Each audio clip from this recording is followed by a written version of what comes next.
17h05, estamos aqui pela TV Horizonte, a TV de Nossa Senhora da Piedade, a nossa padroeira. Um abraço para você, minha amiga dona de casa, companheira de todas as manhãs, ou de todos os dias, né, e de todas as tardes aqui conosco na TV Horizonte. Muito obrigado pela sua audiência e pelo seu carinho também. E nós estamos aqui lembrando que você pode falar conosco pelo WhatsApp, no 99680-2910. Você pode também mandar, né, a sua reclamação pelo R Code, né? Sem problema nenhum. Você pega o seu telefone, né? Usa o seu telefone assim, ó, na horizontal, e faça a gravação que você quiser. Pode falar diretamente com a gente aqui, que nós vamos te atender com todo prazer e todo carinho, tá legal? E você está aí conosco na TV Horizonte 30.1 e também no YouTube TV Horizonte Oficial.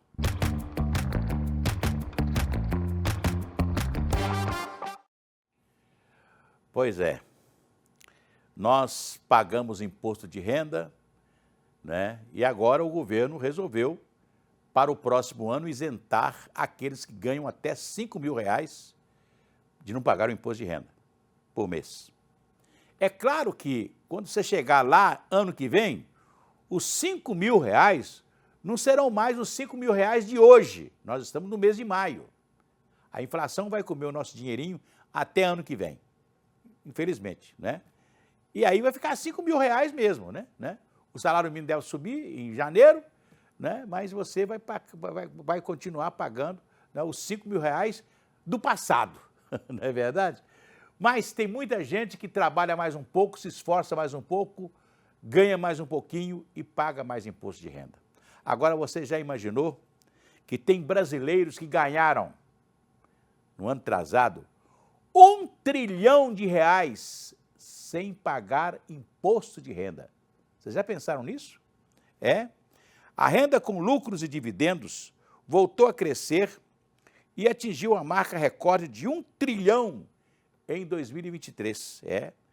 Desse total, 47% foram recebidos por apenas 160 mil brasileiros, que fazem parte dos 0,01% dos mais ricos do Brasil. É esse pessoal que o governo quer que eles paguem mais imposto, que paguem imposto de renda. Porque o cara vai ganhar... Olha, tem gente que ganhou durante um ano de lucros e dividendos e não pagou imposto de renda 5 bilhões. Já pensou? Um cara que ganha 5 bilhões de lucros e dividendos e não paga nada de imposto de renda, enquanto você que trabalhou com afinco, tentou aumentar a renda, aí você tem que pagar imposto de renda porque você trabalhou mais, você se esforçou mais. E o outro que ganhou com rendas e dividendos 5 bilhões, não pagou nem um tostão de imposto de renda. É um quadro triste, né?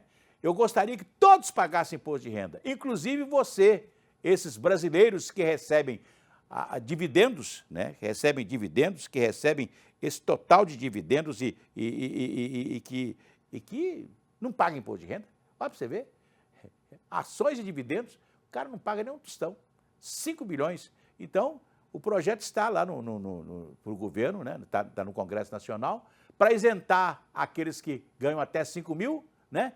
E tomar um pouquinho desses que ganham bilhões e bilhões todo ano e não pagam imposto de renda. É isso aí.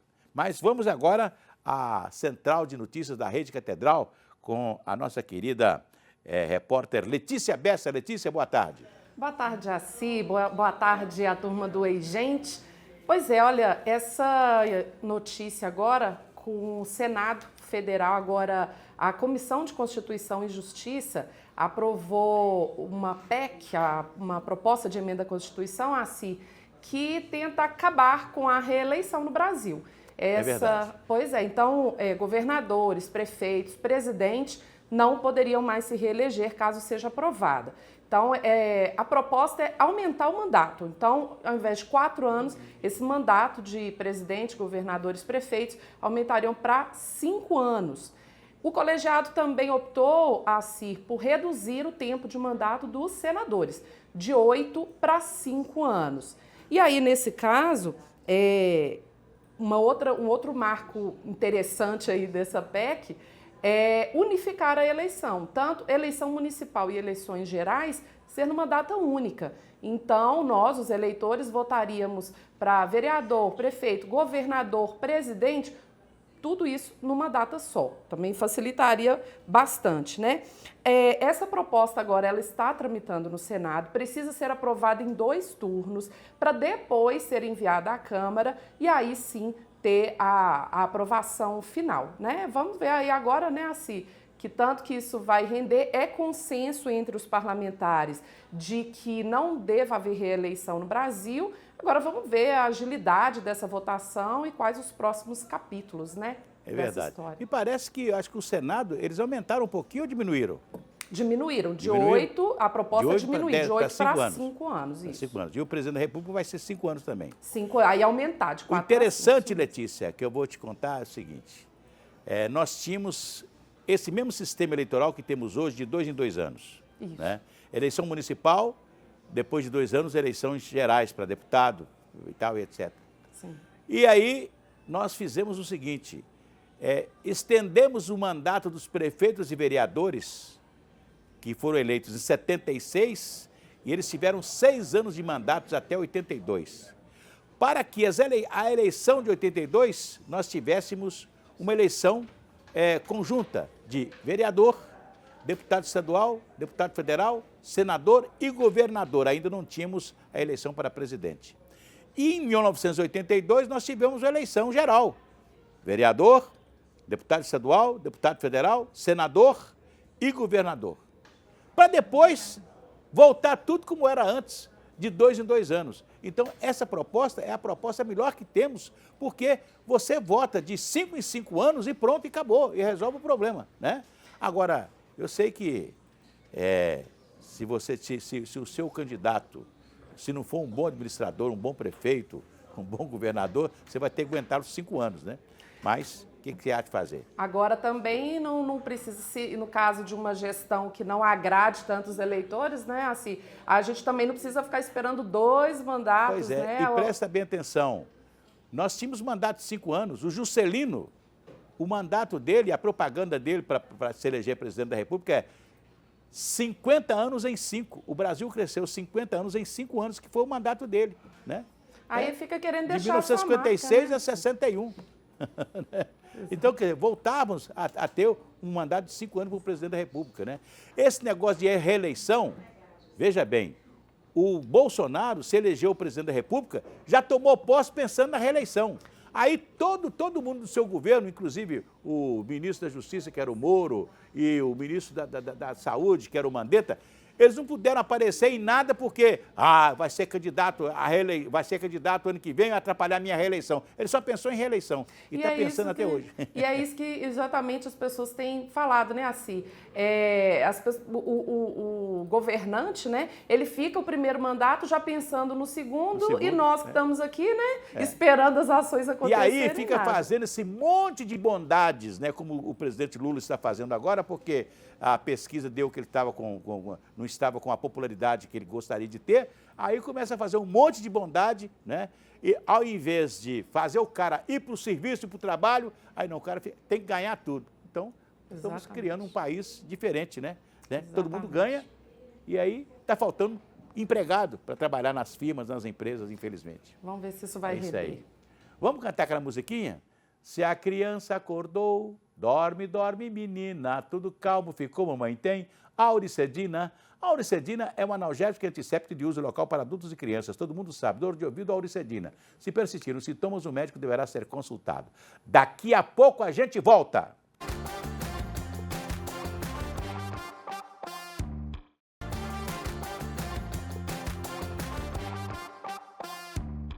Conheça a Oral Sim.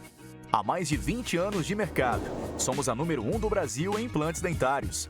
Para lhe recepcionar, temos estacionamento privado exclusivo para pacientes.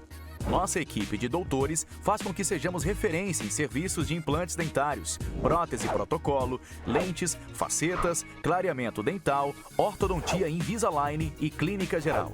Pensando em seu conforto, contamos com moderno raio-x panorâmico digital e scanner intraoral tecnológico. Trabalhamos com renomados laboratórios de prótese de Belo Horizonte para personalização do seu caso. Uma sala de pós-cirúrgico com assistência de profissionais para a sua recuperação. Você que sempre sonhou em transformar o seu sorriso, o seu dia chegou. Meu nome é Dr. Ricardo Justo e nós, aqui da Oral Sim Implantes, estamos te aguardando para transformarmos o seu sorriso. Venha!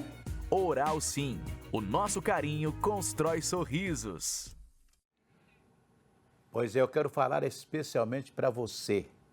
Está querendo fazer um implante dentário? É um sonho de fazer um implante dentário? Chegou o momento, na Oral Sim. Diz que agora, 2117-3300. 2117-3300. Está aí na tela, 2117-3300. Você liga agora para a Oral Sim e alguém vai te atender e você vai marcar uma consulta que é totalmente gratuita para saber as condições da sua boca, né? A condição do seu dente, dos seus dentes, né? E aí eles vão dizer qual o tipo de tratamento que você tem que fazer. Você pode chegar até fazer o implante dentário. Você pode fazer um implante dentário sem enxerto ósseo, você paga em 18 vezes. Bom demais, né? Pode fazer sua dentadura sem problema nenhum. Qualquer tratamento dentário na Oral Sim. Aliás, eu quero falar para você que é advogado. Você e seus dependentes têm direito ao tratamento na Oral Sim muito mais barato, porque tem convênio da Oral Sim com a OAB. E todos os advogados e dependentes fazem o trabalho, fazem o seu serviço dentário, né? O seu tratamento dentário, pagando muito menos, tá legal? E várias profissões, vários sindicatos, né? Tem convênio, né? Com a Oral Sim. A Oral Sim tem 2 endereços, Avenida Pedro II, esquina com Ervalha, ali do lado da Cantina Minas Goiás, também na Contorno, em frente ao Hospital Felício Roxo, do lado da Araújo.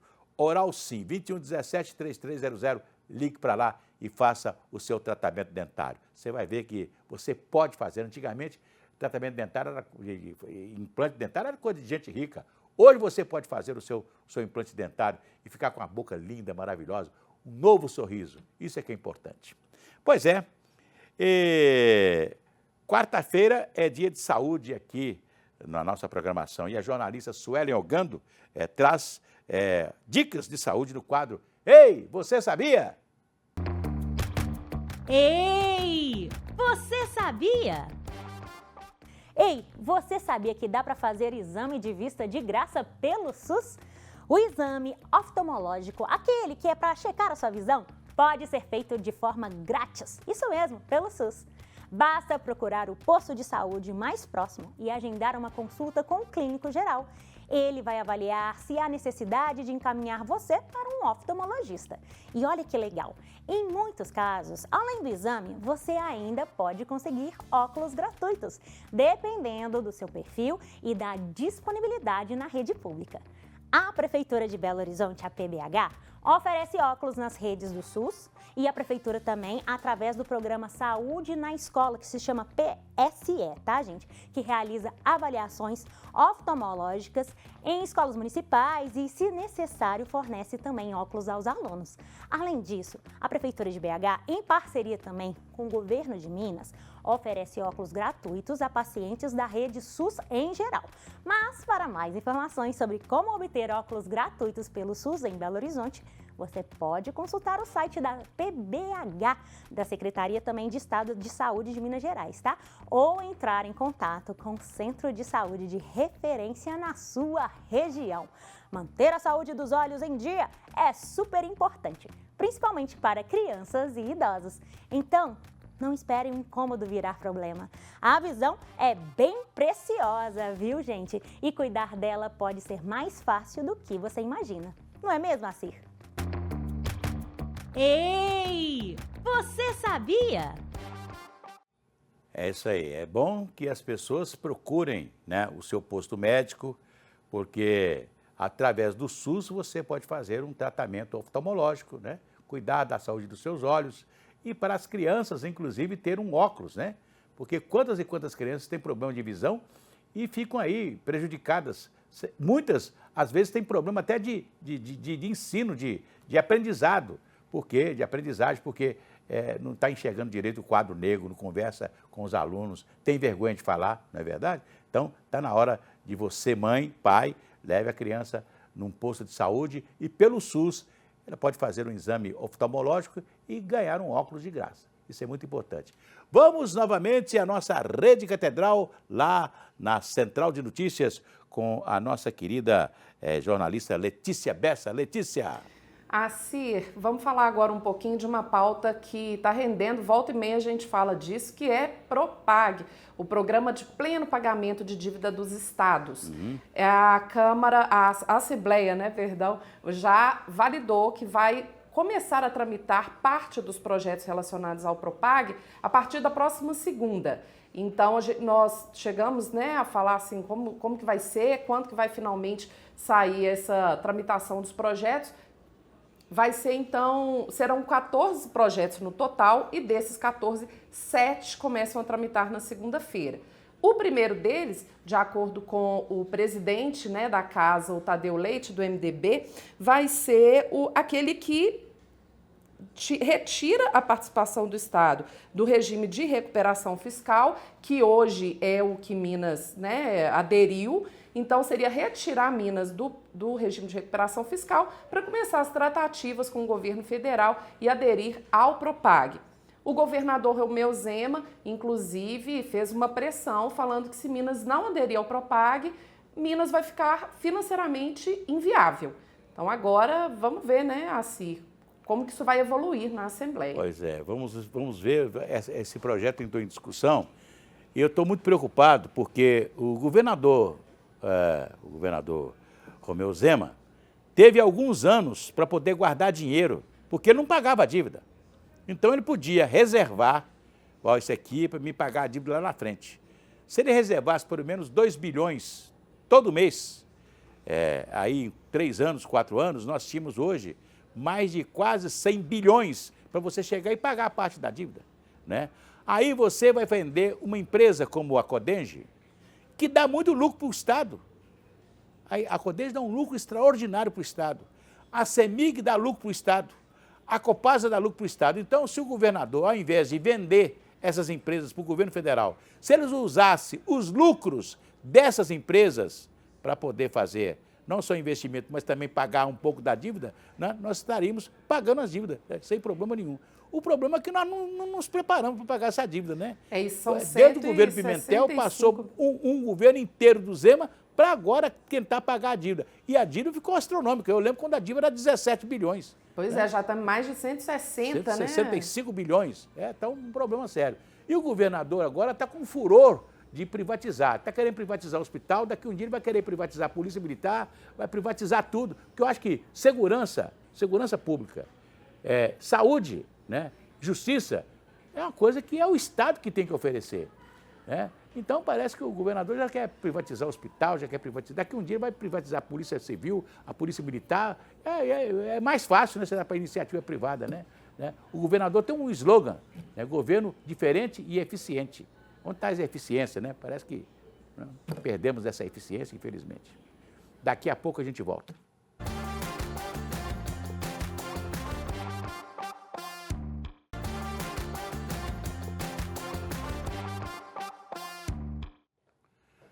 Pois é, daqui a pouco a doutora Michele Andreatta, que é pneumologista, vai estar aqui conosco para falar sobre esse problema agora que nós estamos enfrentando aí, Essa época de frio, muitos problemas de garganta, problema de gripe, resfriado e etc.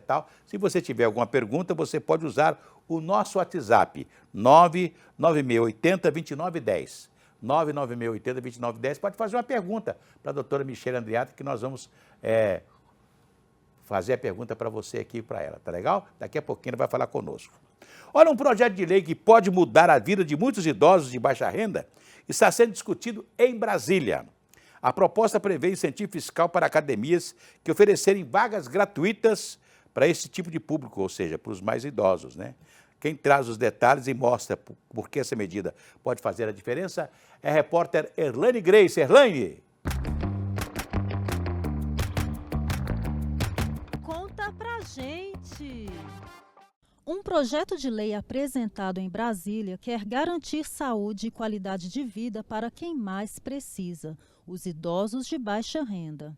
A proposta prevê que academias ofereçam vagas gratuitas para pessoas com 60 anos ou mais, inscritas em programas sociais. Em troca, esses estabelecimentos teriam direito a desconto no imposto de renda.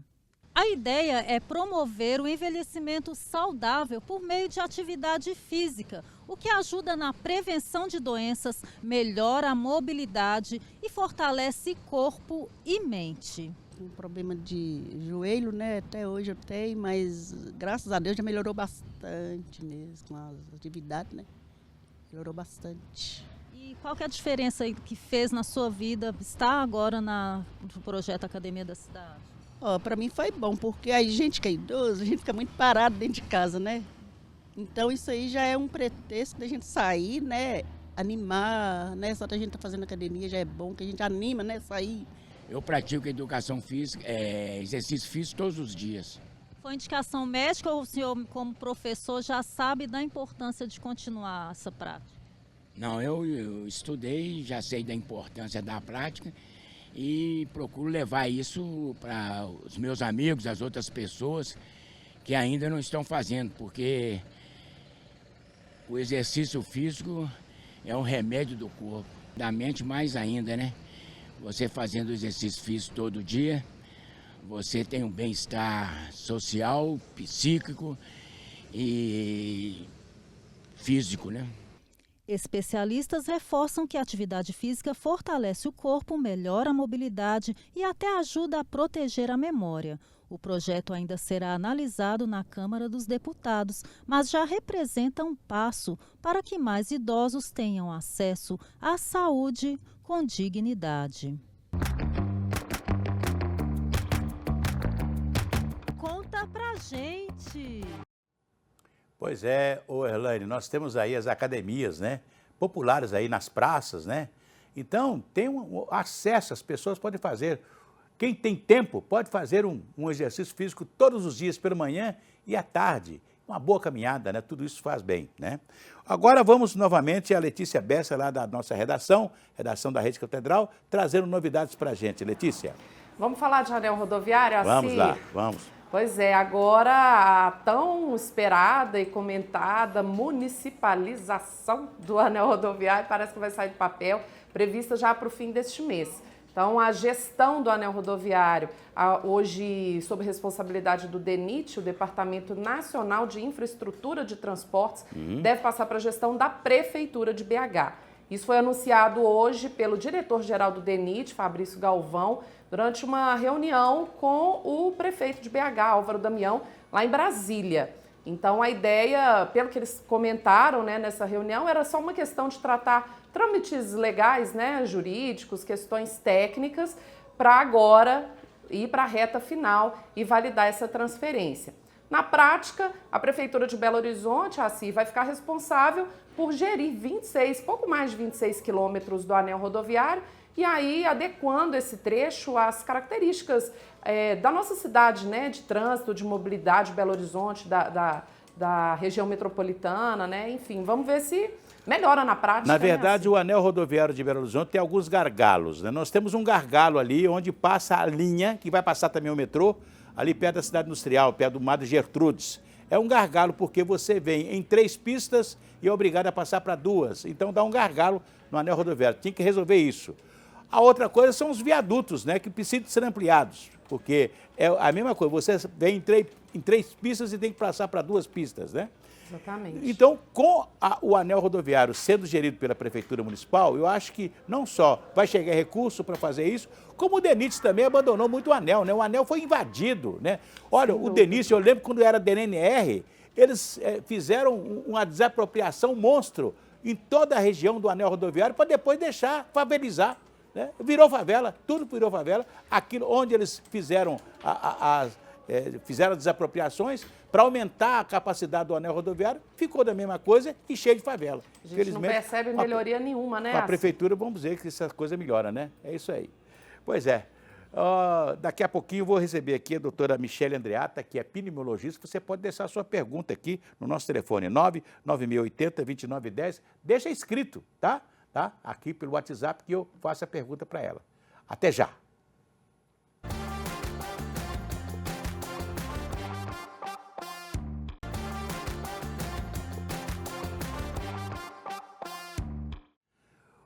Voltamos aqui pela TV Horizonte, a TV de Nossa Senhora da Piedade, a nossa padroeira. Estamos recebendo aqui a doutora Michele Andreatta, que é lá do serviço da Santa Casa de Belo Horizonte, né? É pneumologista e tem conversado conosco sempre a respeito das coisas que estamos passando agora. Nós ainda não estamos no inverno, né? Nós ainda estamos no outono, mas é um outono já frio, né? Né, doutora Michele? Boa tarde. Boa tarde, Jaci. É sempre um prazer estar aqui. A gente ainda não está no inverno, mas estamos numa friaca que está difícil, né? É verdade, né? As manhãs têm sido frias e as noites também, né? Além da friagem, agora o tempo começa a mudar também com relação à frequência das chuvas. E isso intensifica essa sensação térmica que a gente tem, né? Inclusive de baixa umidade relativa do ar, né? Isso. Né? E aí os sintomas respiratórios... Aliás, ontem, grande parte do Brasil teve 30% de umidade relativa do ar. Pois Quer dizer, bem abaixo daquilo que nós estamos aí com 60%, 70%, né? Porque quando está próximo das chuvas, essa umidade fica mais alta, né? E quando está sem chuva, aí vai abaixando a umidade e a umidade, ela retém calor.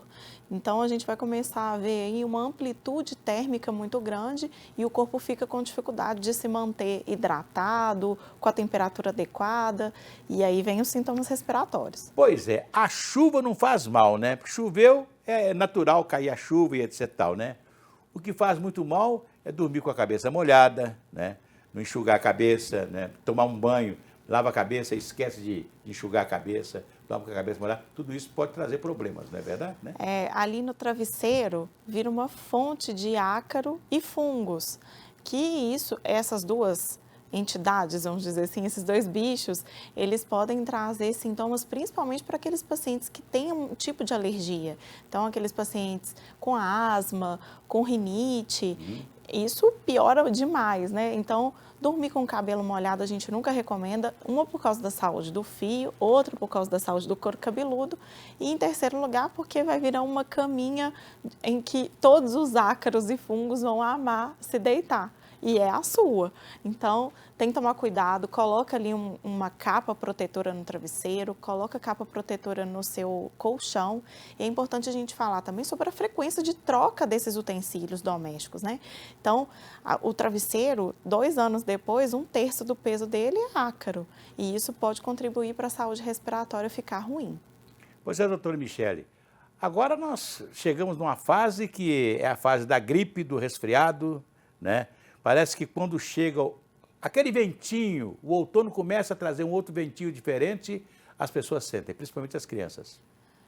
As crianças sentem demais, porque as crianças esquecem ali de tomar líquido, né? A criança gosta de brincar. Como a gente não transpira, dá pouca sensação de sede. Então, é importante aumentar essa frequência aí de hidratação. As crianças também não têm o hábito de lavar a mão ou evitar de tocar com as mãos no rosto e isso faz com que elas peguem e transmitam umas às outras as infecções respiratórias. E nessa época do ano a gente costuma ficar com a casa mais fechada também.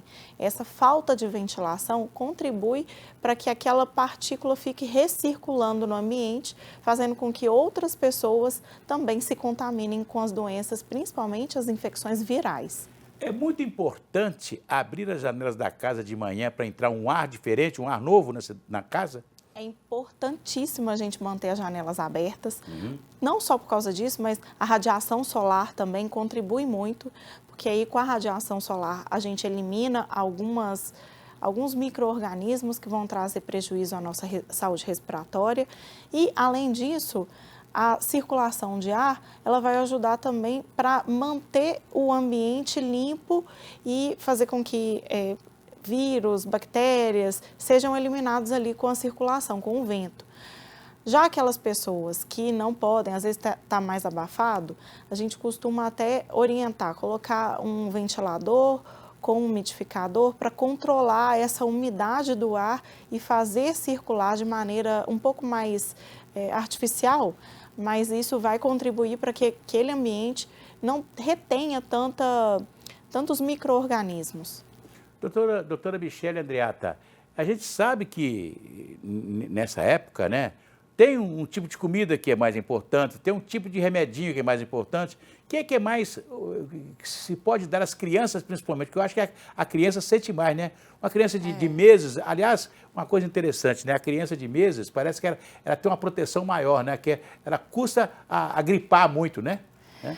A criança, quando está ali nos primeiros meses, é essencial a mãe ofertar o leite materno. No leite materno vem todos os anticorpos e é importante a mãe manter a sua saúde, né? A prioridade vai ser a alimentação do bebê, então a mãe precisa estar bem para que esse bebê receba ali dela toda a imunidade possível. Então, lembrar as mães quanto à vacinação, se você ainda não está grávida e está planejando engravidar, mantenha o seu cartão de vacinação atualizado. Se você já estiver grávida, se oriente aí com o obstetra para manter essa vacinação, porque ela vai perpetuar no seu filho mesmo depois que ele já não estiver na sua barriga. E isso vai ajudar ele não gripar nos primeiros meses, não ter problemas respiratórios, dentre outras doenças. Depois, quando não tem mais só a alimentação da materna, né, não é só mais o leite materno, aí a gente passa a pensar em outras doenças. E o sistema imunológico da criança, ele vai amadurecendo também. Então, a criança ali de poucos meses, ela vai ter infecções diferentes daquelas crianças que são um pouco mais velhas. Quando está na idade escolar, por exemplo, aumenta muito as doenças respiratórias, porque eles trocam ali os micro-organismos durante o convívio dentro da atividade ali da creche ou da escola. E aí essas crianças têm uma maior frequência de infecções.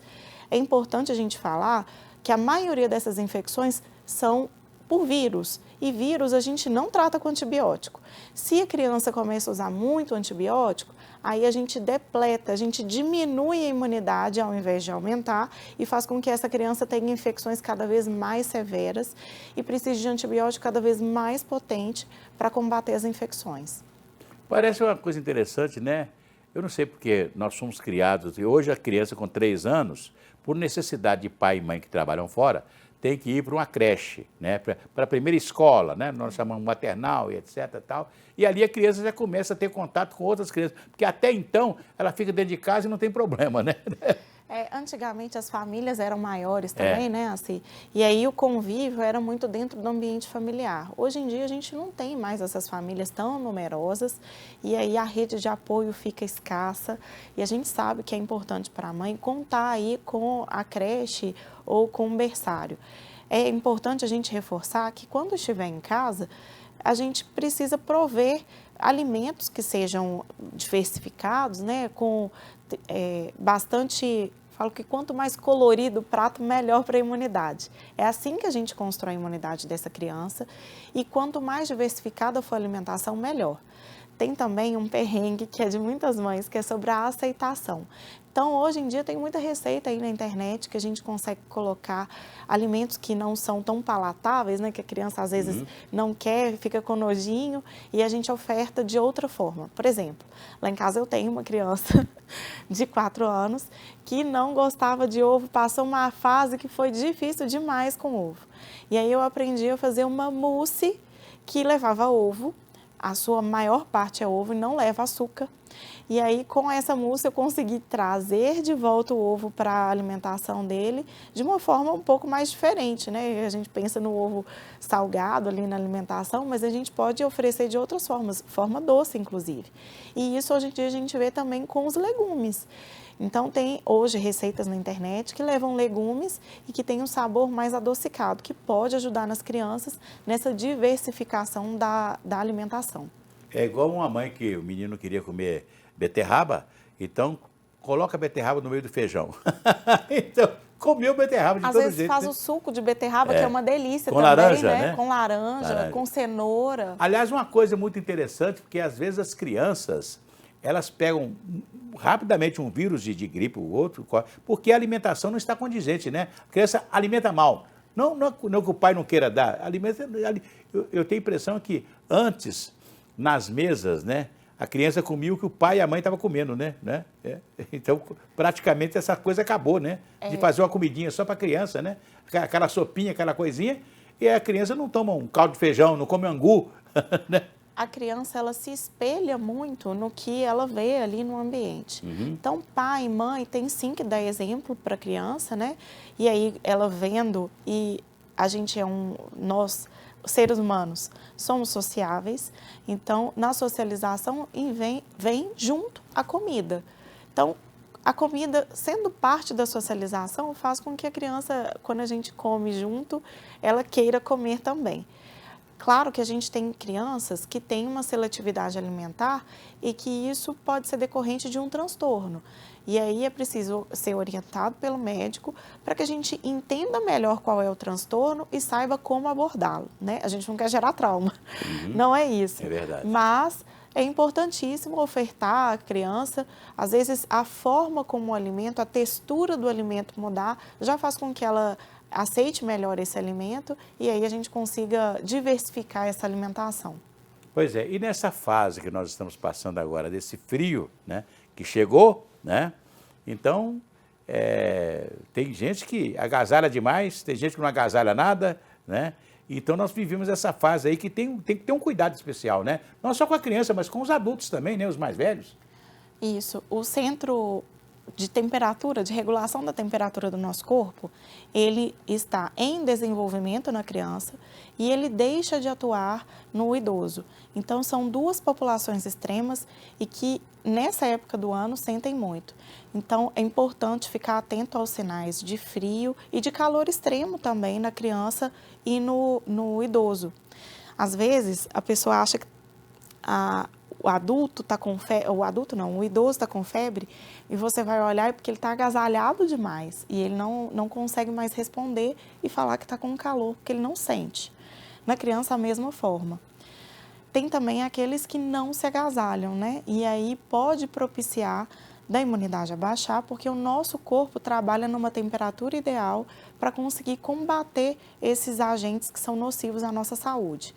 É importantíssimo a gente agasalhar bem, mas também o excesso de agasalho pode gerar desconforto. E uma coisa interessante, né, diz que criança gosta de brincar, de correr, né? Quando a criança está correndo... Tá tudo bem. Tá tudo bem, né? Eu falo o seguinte assim, leve a sua criança para uma praça para ela correr, porque acho que a criança tem necessidade de correr. E quando ela está correndo, ela está, sei lá, ela tá adquirindo mais saúde, né? Com certeza. A energia despendida ali, a criança libera endorfina. A endorfina ajuda a reparar danos no nosso corpo, não só musculares, que é o que a gente sente, né? Mas danos que são estruturais. Então, às vezes, assim, está começando um resfriado, a gente aumenta ali a brincadeira, aumenta a atividade física da criança, aquele resfriado vai durar bem menos tempo. O que era para durar uma semana, dura 3 dias e fica tudo bem. E é importante também a gente frisar que, durante essa atividade, incluir ali a hidratação, porque nessa época do ano eles se esquecem de hidratar. E às vezes a criança começa a ter febre, a gente acha que é uma infecção e na verdade é só uma desidratação. Está precisando hidratar e aquela febre vai embora. Doutora Michele Andreatta, a senhora falou de um Xarope. Xarope que se pode fazer em casa, pode fazer hoje em casa, se tiver Pode. abacaxi em casa? Pode sim. Como é que faz esse xarope? Essa época do ano é ótima, né? Porque os abacaxis ficam aí, ó, e a bromelina, que é a principal substância que tem ali no abacaxi, ela vai ajudar a quebrar, fazer com que o catarro fique mais fácil de ser eliminado. Para isso, eu costumo deixar para os meus pacientes assim, para um abacaxi de médio a grande, né? Não é aquele abacaxi pequenininho, não, é o maior.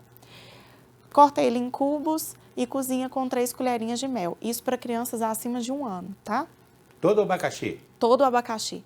Com 3 colheres de mel? 3 colheres de mel, aquela colher de sopa. Sei. Cozinha isso e até virar o ponto de calda, que é aquele que dá o fiozinho.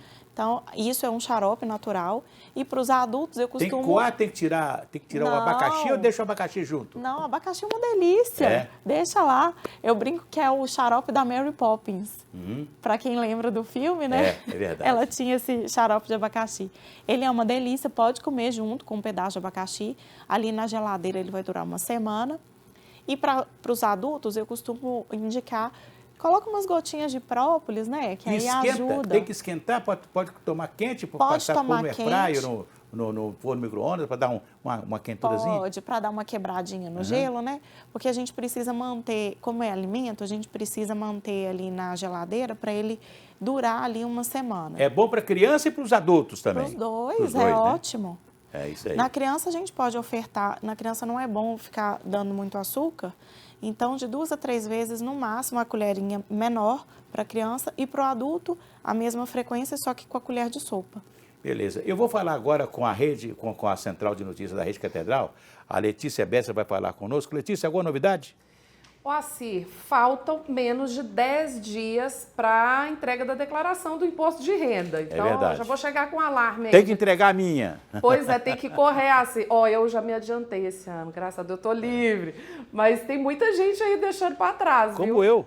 Pois é, olha, fica de olho assim, porque a Receita Federal espera receber 46 milhões de contribuintes, né, enviando as declarações. Mas até agora tem menos de 30 envios de documentos.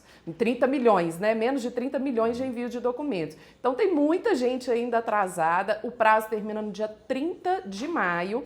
E é importante as pessoas ficarem atentas, porque senão depois começa a pagar multa. Eu posso entregar depois? Pode, mas vai pagar multa, né? Então é importante que as pessoas estejam atentas a esse prazo. E é legal saber assim que em Minas, por exemplo, já são mais de 2 milhões e 700 mil declarações. Agora, desse total de declarações enviadas a nível nacional, um pouco mais de 60% dos contribuintes terão valores a restituir. Desse total, 16,5% não vai ter nem pagar nem restituir e 19,5% dos contribuintes terão valores a pagar. Tomara que eu tenha valores a restituir. É isso aí. Pois é, um abraço para você, amanhã nós estamos juntos, se Deus quiser. Doutora Michele Andreatta, vai deixar o seu endereço aí para telefone, onde encontrá-la, né? Bom, para os usuários do SUS, como a Moacir falou, eu trabalho na Santa Casa, estou lá todos os dias, né? E para quem quiser me seguir na rede social, é DRA Michele Andreatta, tudo junto no Instagram. Tem algum consultório onde você atende também? Lá tem o endereço do consultório, está direcionado. Pode falar o endereço, pode falar. Então tá, Rua Padre Rolim, 815, sala 407. É isso aí. Foi uma alegria recebê-la aqui, né? É sempre um prazer falar com você. A alegria foi nossa receber a senhora aqui. Pois é. E amanhã a gente volta, né? Às 19 horas tem o Placar Horizonte. E agora você vai ficar com o nosso arcebispo metropolitano, Dom Valmor de Oliveira Azevedo, com Mãe Maria. Vamos rezar com ele. Até amanhã.